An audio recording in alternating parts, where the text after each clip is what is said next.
Well, coming back to Boyka after 6 years, yeah, 6 years. I wish it hadn't been 6 years. I wish it was more like 2 or 3. But the whole process of creating the character, obviously I didn't need to do that. I'd played him in 2 films already. So it's more a case of reacquainting myself with Boyka. And obviously there's the physical side of it, that I've got to put muscle on. And of course there's a lot of fights in the movie, so I've got to be in my best physical shape possible, which I'm 39 now, that's a bit of a tall order. But it's just a number. So yeah, I'm in great shape. Learned some new kicks, new things to bring to the kicking table. And with the acting, what was interesting was that when some of the first scenes we did were actually some, lighter sort of where Boyka is in this film. It's uncharted territory. He's trying to be a bit softer towards the leading lady, the predicament that's going on there. So some of the first scenes that we did, I was so uncharacteristic of Boyka that I was actually second guessing myself, thinking, hang on a minute, is this Boyka? This doesn't feel like Boyka. I'm not sure about this. And then of course, wasn't long after that where we did a scene which was like real Boyka. The anger came out, and it was like, yeah, okay, there's Boyka. We've got him. You can't just repeat what you've done before. And in this film, Boyka's always been a very religious guy. Obviously, all these tattoos mean something. And where we find him in this film, he's more religious than ever, I would say. And he's a very complex character, actually, which I really enjoy about him. He's a religious guy, but he's got this fury within him, this darkness inside of him, which probably he can tap into that as a fighter. And that's one of the reasons why he's, one of the best fighters on the planet, because he's got this thing within him that's quite dark, and he can channel that in the ring.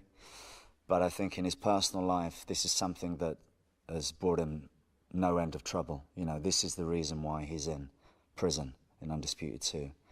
And in this film, he goes to church, he donates a lot of his money to the church. He's doing everything that he can to become a better person in the eyes of God. He's basically trying to save himself so that he has a place in heaven. But also, he harbours this dream of being the world's most complete fighter, that he wants to be a champion.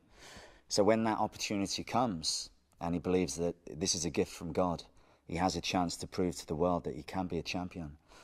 And he harnesses this darkness within him. It actually gets him in trouble again. He's been trying to mend the mistakes of the past. And because of this opportunity, in the eyes of God, he's in the bad books again. So what makes this different from Undisputed 2 and 3?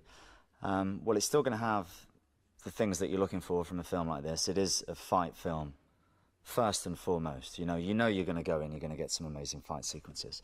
That's a given. But obviously the big difference in this movie is that he's out of prison. He's free to follow his dream, which is to be the world's most complete fighter. So it's finding the balance of giving the audience what they expect from the previous films, but yet taking Boyka on a different journey, a place that we haven't seen him. And still keeping him Boyka. We don't want to change him too much. I think people love the character because he doesn't take any shit, and he's kind of gruff, and he's always in a bad mood. He never smiles. But we do take him to a place in this movie where you will see a different side of him, a more caring side, because we're not black and white. There's shades of grey, and Boyka's not angry all the time. He can be light, he can be nice, or at least he wants to be nicer. So we're showing different sides of the character. How did I come up with the accent for Boyka? It's a bit of a funny story, I guess. Everybody always asks me that question, and it was kind of easy, to be honest. I'm a big Sylvester Stallone fan, so obviously I've watched Rambo 3 quite a few times. And the bad guy in Rambo 3, I always remembered his voice. Who is this, John Rambo? And so when I started thinking about Yuri Boyka, I couldn't stop thinking about this guy from Rambo 3. I forget the actor's name. Good actor. And he just said this. thing in his voice where he spoke like this, Spetsnaz. And then I adapted that voice, made it a little bit deeper, you know. And somewhere here I found Boyka, Yuri Boyka. And for some reason my lip curls up like this when I do him, which I don't know why, but it helps. The action sequences excite me the most to shoot, but it's not an excitement of, oh, I can't wait to do that. I actually dread the action sequences because I know how much pressure I put on myself to not only done what I've done before, but to raise the bar. And when you've done things that people consider to be, I guess, you know, pretty high up there, raising the bar is not easy. So that's very exciting. You know, when the crowd's screaming and they're chanting Boyka and you hear 3, 2, 1, action, and you're just about to try and perform a kick, which, you know, is difficult to do in the gym on a padded floor when you're feeling at the best of your abilities, let alone at the end of the day or after lunch when you've just sprained your ankle and you've still got to just wrap it up and do this kick. I mean, of course it's exciting, but it's also, it's hard work as well. So it's a bit of a love-hate relationship, really. But when you see the end product, when you see the fight scenes edited together, and that's the most exciting part. That's when you realize, yes, it was worth it. All the pain was worth it because now we have this. And what's the famous saying? Pain is temporary, film is forever, and that definitely fits into making an undisputed film.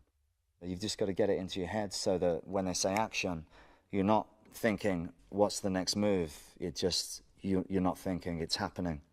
Because, you know, you do it so quickly that you can't actually think about it. It just has to be a reactive thing. So repetition, repetition, repetition. You just go over the fights again and again and again until it's natural. And that's martial arts. Martial arts, learning how to punch, it's from repetition. You're just there doing it in the gym all day. And that's how you learn the fight sequences. So now we have it in the head. And you'll notice with these undisputed films that we tend to have quite long takes. And the reason for that is that we don't have a lot of time to make these fight sequences.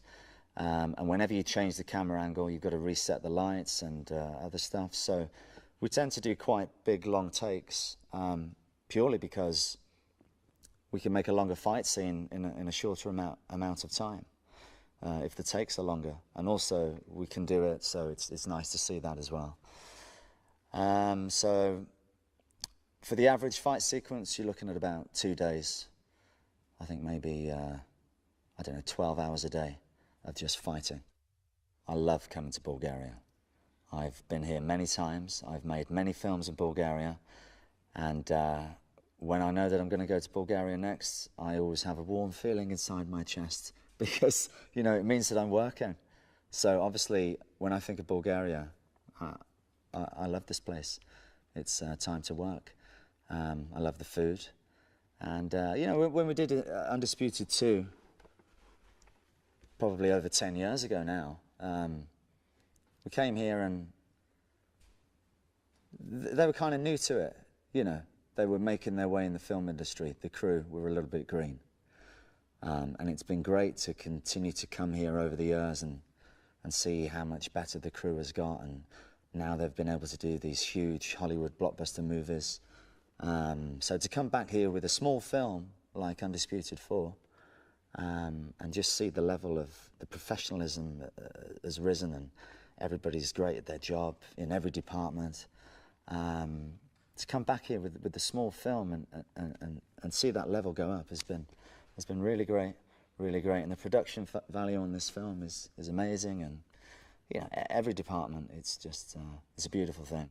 New Bojana studio it gets bigger every year. It gets more professional every year. It keeps expanding, and as I said before, the professionalism of the crew is just amazing these days. And yeah, I love.